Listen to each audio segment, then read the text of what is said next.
Property dispute है, ये असल में नीलकंठ महादेव का मंदिर था, जो पहले राजा महिपाल का किला था और इसका जीर्णोद्धार राजा अजयपाल के द्वारा था। ये मामला क्या था, पूरा मामला?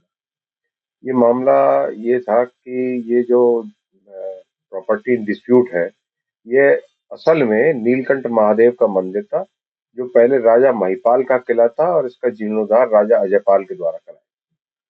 तो ये कब से शुरू हुआ मामला? ये मामला यहाँ हमारे द्वारा जो मुकदमा दायर हुआ है वो 8/8/2022 को दायर। अभी तक इस पूरे मामले में क्या हुआ है अभी तक? इस मुकदमे में सबसे पहले तो कोर्ट ने ये मुकदमा दर्ज कर लिया और इसमें एक ऑर्डर 1 रूल 8 की एप्लीकेशन थी, वो कोर्ट ने स्वीकार कर ली, जबकि इंतजामिया कमेटी तब तक अपीयर हो चुकी थी और ये एप्लीकेशन मंजूर होने के बाद कोर्ट ने ये मान लिया कि ये मुकदमा तो चलने योग्य है। इसमें इंतजामिया कमेटी और गवर्नमेंट की तरफ से जो काउंसिल थे डीजीसी, उनके द्वारा ऑर्डर 7 रूल 11 की एप्लीकेशन ये कहते हुए डाली गई कि वाद पत्र निरस्त होने योग्य है और उसमें मेन ग्राउंड जो है उनकी, एक तो वो विशेष उपासना स्थल अधिनियम 1991 और वक्फ अधिनियम 1995 के आधार पर वो इस मुकदमे के वाद पत्र को निरस्त कराना चाहते हैं, जबकि ये दोनों ही बातें किसी भी हालत में इस मुकदमे पर लागू नहीं होती। अभी ये जो वादी पक्ष है वो मुकेश पटेल, वो क्या मांग कर रहे हैं? हम लोगों की मुख्य मांग जो है अपने वादी पक्ष की ओर से वो ये है कि ये जो नीलकंठ महादेव का मंदिर है, इसमें हमें पूर्व की भांति पूजा अर्चना करने की अनुमति प्रदान। तो आगे अब इसमें क्या हो सकता है? इसमें आगे सबसे पहले तो ये ऑर्डर 7 रूल 11 की एप्लीकेशन जब डिसाइड हो जाएगी, तब हमारी जो एप्लीकेशन पेंडिंग है सर्वे कमीशन की, उस एप्लीकेशन को हम लोग प्रेस करें। फिर आगे उसके बाद जब सर्वे कमीशन की एप्लीकेशन हमारी अलाउ हो जाएगी तो कोर्ट के सामने सर्वे कमीशन होके आएगा। उसके बाद ये मुकदमा एविडेंस के आधार पर तय होगा। तो अब क्या लगता है कि क्या हो सकता है इसमें चूंकि किसी भी विपक्षी पार्टी की ओर से अपना लिखित कथन दाखिल नहीं किया गया है, तो कानूनन लिखित कथन का दाखिल करने का अवसर इन लोगों का समाप्त हो चुका है और लिखित कथन अब ये लोग दाखिल नहीं कर सकते, जैसा कि माननीय उच्चतम न्यायालय के द्वारा पारित विधि निर्णयों के अनुसार अब इनका लिखित कथन पत्रावली पर नहीं दिया जाए। अभी कुछ रूलिंग की भी बात कर रहे थे, आपकी क्या रूलिंग नया आया है? नई रूलिंग अभी 2024 में ये आई है, ये और इसमें ये ही सारे क्वेश्चन जो ये लोग यहाँ उठा रहे हैं, ये ऑलरेडी माननीय उच्च न्यायालय इलाहाबाद और माननीय उच्चतम न्यायालय दिल्ली के द्वारा डिसाइड किया है। उसमें क्या फैसला दिया है? उसमें फैसला ये दिया है कि जहां पुरातत्व विभाग की संपत्ति होती है वहां ऑर्डर विशेष उपासना स्थल अधिनियम 1991 के प्रावधान लागू नहीं होते और क्योंकि एक पक्ष हिंदू पक्ष है, दूसरा पक्ष मुस्लिम पक्ष है, इसलिए वक्फ अधिनियम के प्रावधान भी लागू नहीं होंगे और दूसरा वक्फ की प्रॉपर्टी तभी कहलाएगी जब वो किसी के द्वारा डेडिकेटेड हो। ये प्रॉपर्टी किसी के द्वारा डेडिकेटेड नहीं है। ये संपत्ति जो इतिहास है, वो इतिहास इस बात का गवाह है कि प्रॉपर्टी जो इन डिस्प्यूट है नीलकंठ महादेव का मंदिर है और था, और साथ ही साथ ये मंदिर का निर्माण राजा महिपाल के द्वारा कराया गया था और उसके बाद उसका जीर्णोद्धार उनके बेटे अजयपाल के द्वारा कराया गया। तो ये प्रॉपर्टी इनके पास कैसे पहुंची, क्या साक्ष्य है इसके?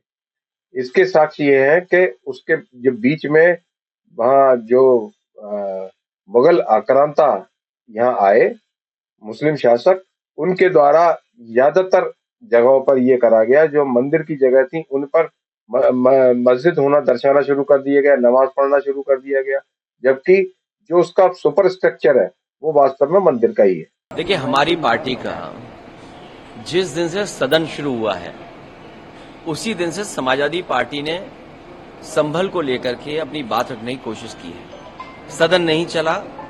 हमारी मांग अभी भी वही है कि सदन में संभल को लेकर के हम लोग चर्चा करना चाहते हैं, अपनी बात रखना चाहते हैं, क्योंकि जिस तरह का व्यवहार अधिकारियों का है, अधिकारी मनमानी कर रहे हैं और वहां की सरकार के इशारे पर मनमानी हो रही है और मनमानी इस हद तक है कि वो भारतीय जनता पार्टी के कार्यकर्ता बनकर के काम कर रहे हैं। कोई कल्पना कर सकता है कि वोट लूटा जाए, वोट को डालने न दिया जाए, ये उपचुनाव हालांकि सरकार के उपचुनाव माने जाते हैं, लेकिन इस तरह का व्यवहार प्रशासन का कभी देखने को नहीं मिला। हमारे लिए संबल और खासकर भारतीय जनता पार्टी की सोची समझी रणनीति है कि लोगों को उलझा के रखो इस तरह के मसलों पर। समाजवादी पार्टी कभी इस तरह के व्यवहार को स्वीकार नहीं कर सकती है। हमारी प्रायोरिटी है कि संबल पर चर्चा हो, संबल की बात हो। कम से कम जो दोषी अधिकारी हैं जिनकी वजह से वहां जाने गई हैं, उत्तर प्रदेश का माहौल खराब हुआ है और जो लोग हर जगह खोद देना चाहते हैं, खोदना उनका लक्ष्य बन गया है।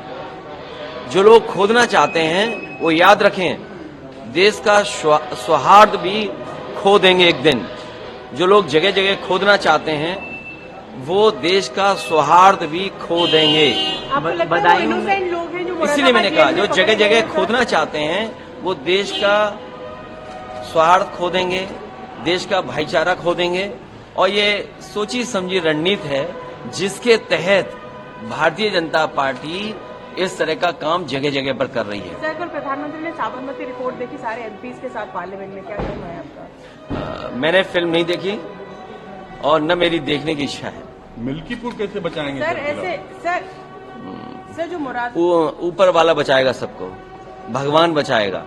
और आप भी जानते हो पाप का घड़ा जब भर जाता है तो अपने आप फूट जाता है। सर, मुरादाबाद में आपको लगता है जो जेल में बंद है वो इनोसेंट है? एसटी एसएन जी का भी बयान आया है कि वो इनोसेंट लोग हैं जो बंद किए हुए हैं। देखिए, सरकार अपना पक्ष दिखा रही है। सरकार के लोगों ने जो व्यवहार किया, जो गाली गलौज की, क्या सरकार उन पर कार्रवाई करेगी जिनकी वजह से इतनी बड़ी घटना घटी, जिसकी वजह से जान गई लोगों की? वो कौन लोग थे जो सर्वे कराते समय साथ में भारतीय जनता पार्टी के कार्यकर्ता गए थे? जब मैंने आपसे पहले कहा कि उत्तर प्रदेश की सरकार ने वहां के पूरे अधिकारियों को अपने संगठन का पदाधिकारी बना दिया है, चाहे वो डीएम हो, एसपी हो, डीआईजी हो, कमिश्नर हो, वो भारतीय जनता पार्टी के कार्यकर्ता के रूप में काम कर रहे हैं। उनसे न्याय की उम्मीद आप नहीं कर सकते हैं। और इसी का परिणाम ये हुआ है कि इतनी बड़ी घटना हुई। दोषी अगर कोई है तो प्रशासन दोषी है, दोषी कोई है तो वो नारे लगाने वाले हैं। हर जगह जो खोदना चाहते हैं, खोदने वाले एक दिन भारत का, देश का सौहार्द भी खो देंगे। बांग्लादेश में जिस तरह से हिंदू बांग्लादेश को लेकर के भारत सरकार को चिंता करनी चाहिए।